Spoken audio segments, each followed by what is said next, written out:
going to be talking about outcomes after direct anterior approach total hip arthroplasty using specifically the AMIS technique. This study was conducted at the Royal National Orthopaedic Hospital under the supervision of Mr. Gikas. So a little bit of background. Direct anterior approach is a type of approach used to perform a total hip arthroplasty, and over the last decade it's become increasingly popular.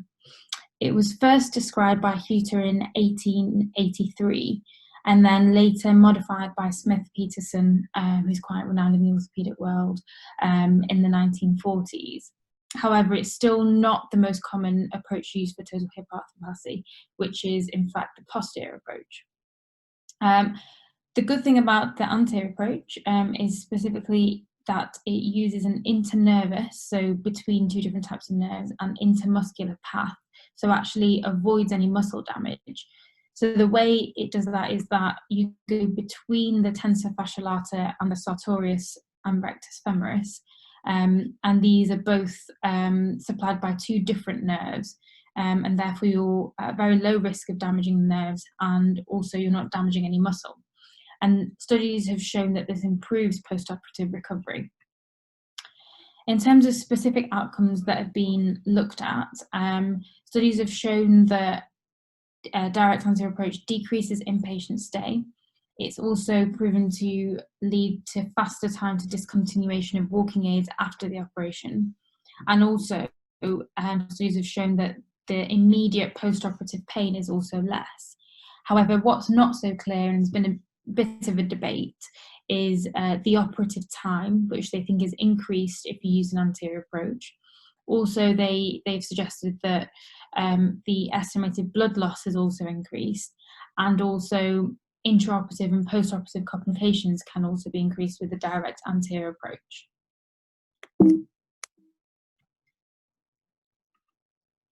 So this study was looking at patient and surgeon reported outcomes, including operative time, length of stay, postoperative pain, rehabilitation, and intra and postoperative complications after a series of total hip arthroplasty via the direct anterior approach performed by a single surgeon.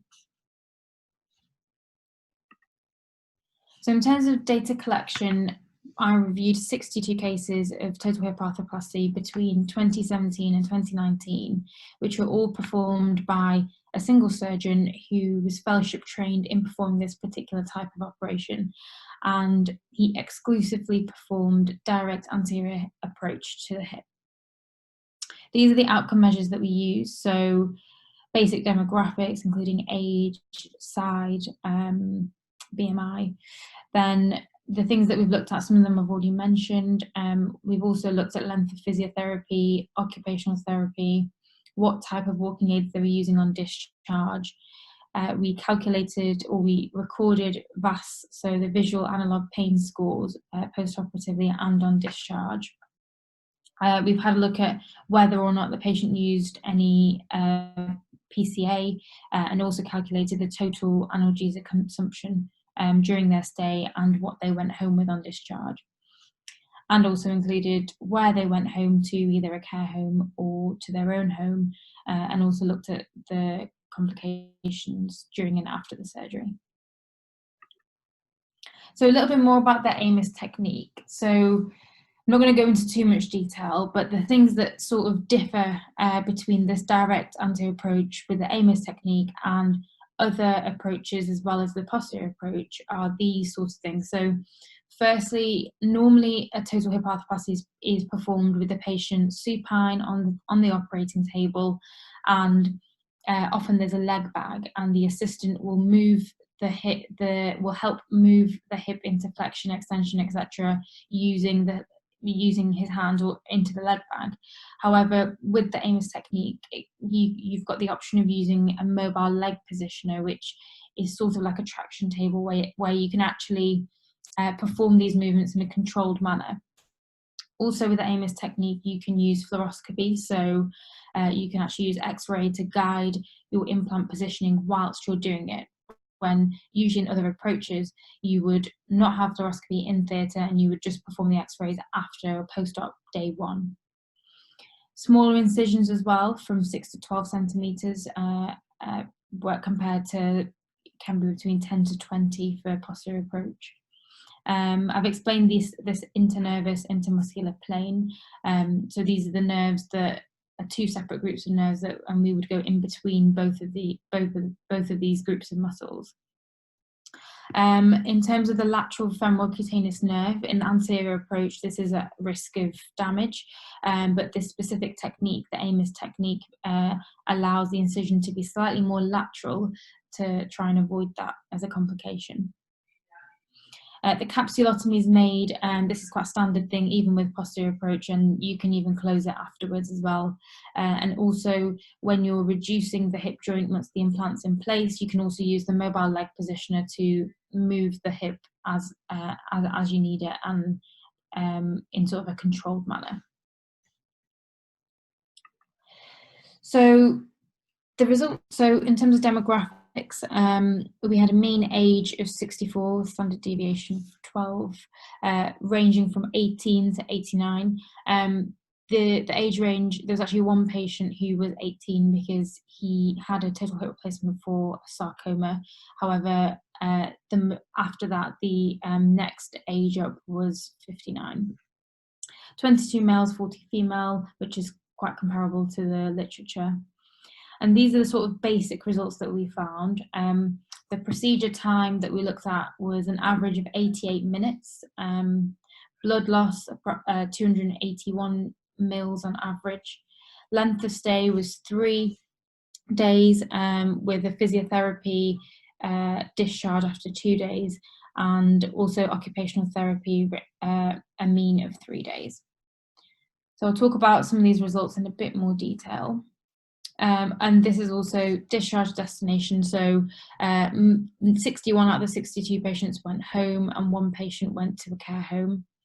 And in terms of walking aids on discharge, the majority, so 54%, these were all independent with 2 crutches, and then fewer needed 1 crutch, which is even better, and actually 13%, which is quite high, went home without any aids on discharge. So literally 2 or 3 days after their operation, they've gone home with nothing. And then finally, 4 patients still required a frame. However, they were using this frame before, and then went on to have post-operative physiotherapy and outpatient physiotherapy. So I'm going to talk about my results in a bit more detail, kind of linked in with the discussion.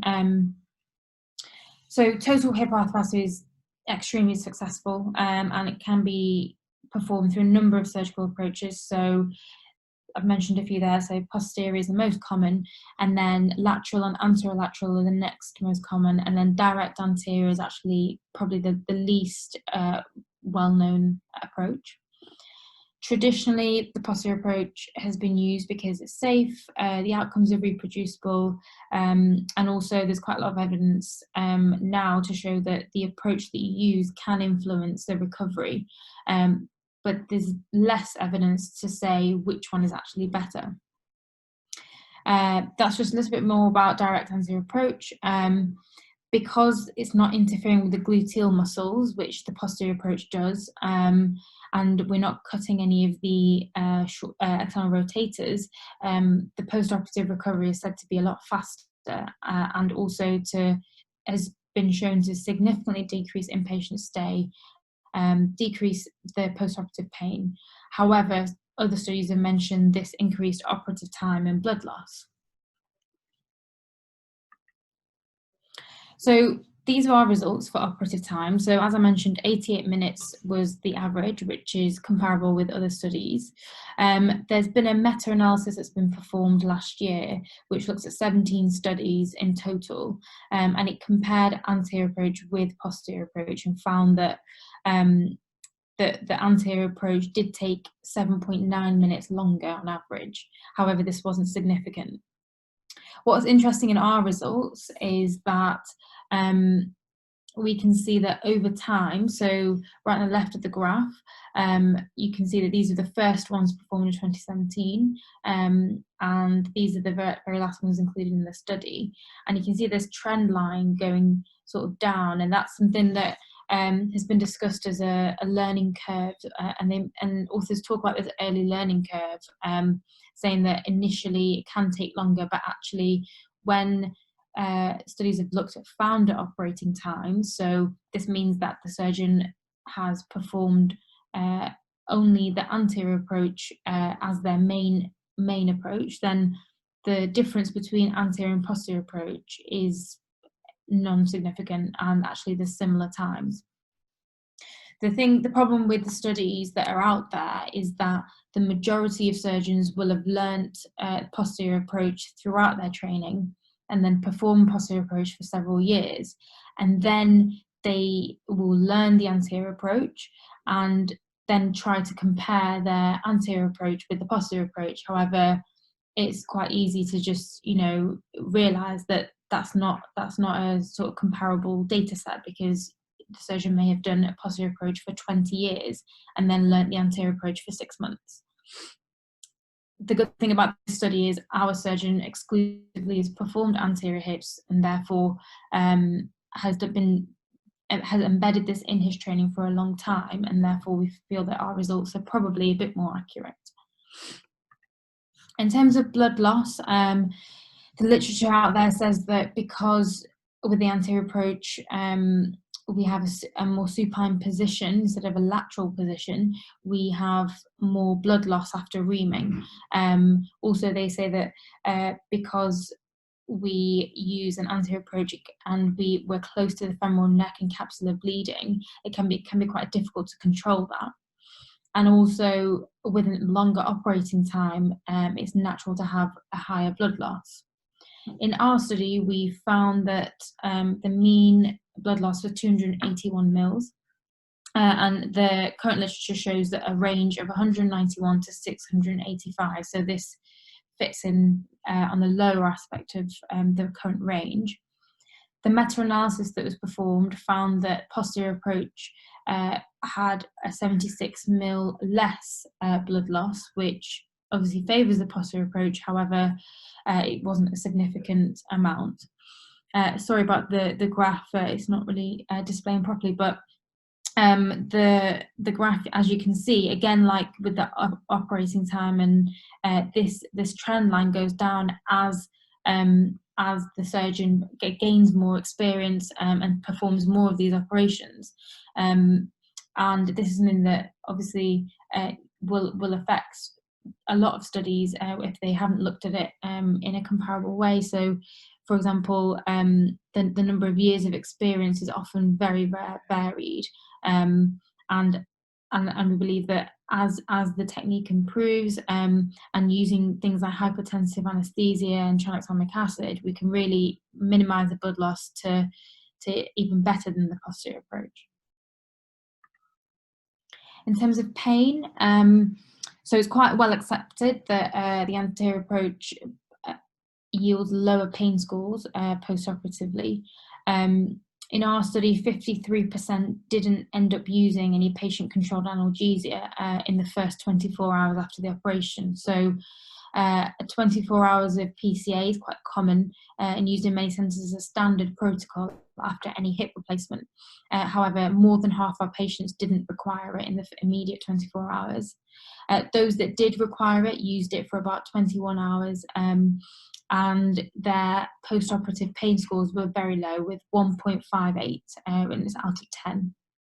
And those scores decreased even further on discharge to 1.22. These graphs are pictures of how much morphine was used. So this first graph at the top shows how much morphine total morphine consumption there was in the first 24 hours.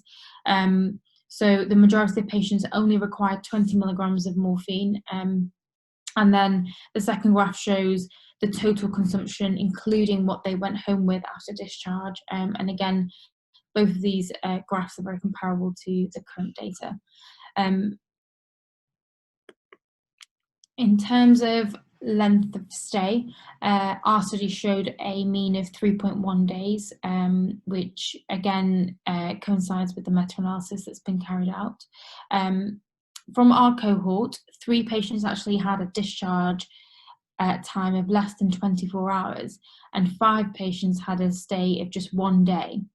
These patients didn't actually receive any PCA, and they had pethidine during their anaesthetic, during their anaesthesia, which we didn't look at in further detail, but it's quite interesting to see that that worked quite well for that patient cohort. I think that if we sort of carefully choose a cohort of patients after discussion with the anaesthetic and surgical team and an MDT approach, then perhaps we could even trial this as a same-day discharge procedure, which would significantly benefit not only the patient themselves, but also in the light of COVID. That's less hospital stay, less admission time, and patients can go home on the same day. In terms of complications, so intraoperative complications have been, well, direct anterior approach has been criticised quite a lot to say that there's a high rate of intraoperative complications. The authors talk about this early learning curve and sort of difficulty exposing and manipulating the femur during the femoral stem preparation. However, with this AMIS technique and with the traction table and using X-ray within the operation, we believe that that is minimised significantly. In terms of the actual complications we had, we had one patient who had a lateral femoral cutaneous nerve injury out of the 62.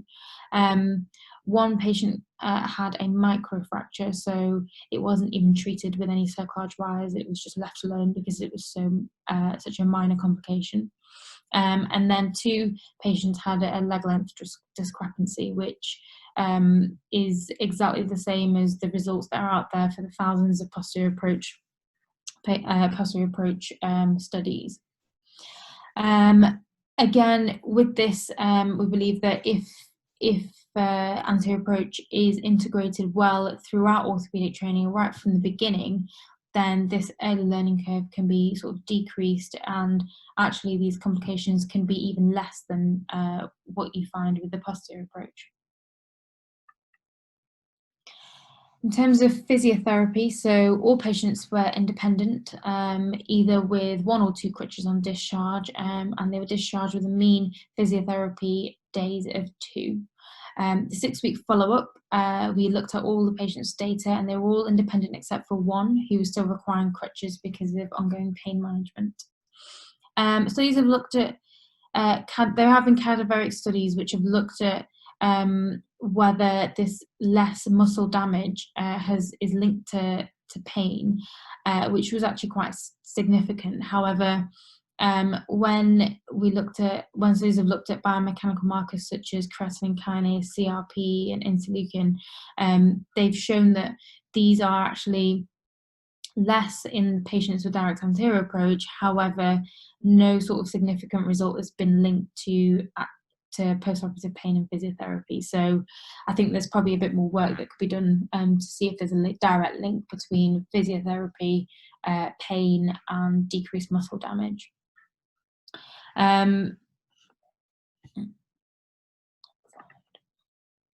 So in conclusion, sorry, this is the wrong presentation. 1 second.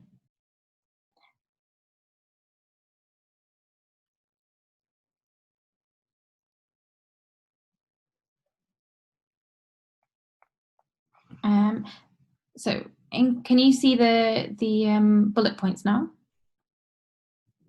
I'll just read it out anyway.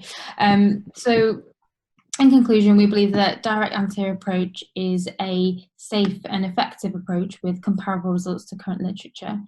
It's already accepted that the direct anterior approach can lead to decrease in patient stay, pain, and discontinuation to walking aids. But more importantly, I think our studies